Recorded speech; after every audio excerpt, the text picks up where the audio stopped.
teacher.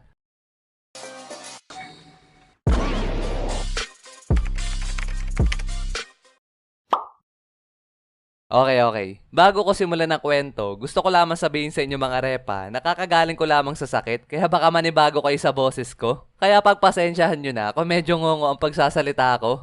Pero ngayon mga erp, ay magkwekwento ko sa inyo na mga nakakatawa at hindi ko malilimutang experience sa teacher. At kung isa ka din pasaway na estudyante katulad ko dati, ay baka na-experience mo na din to. At para naman sa ating mga batang manonood, ay hindi ko kayo kinokonsinte na gayahin yung mga ikikwento ko dito.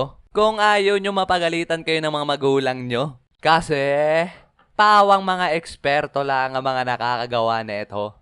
Unahin kong ikwento sa inyo mga repa, yung mga panahon na dinadalaw ako ng kaburingan sa klase. Kasi imbes na magsulat ako sa notebook o kaya naman makinig sa tinuturo ng teacher, ay kung ano-anong pinaggagawa ko para naman maganahan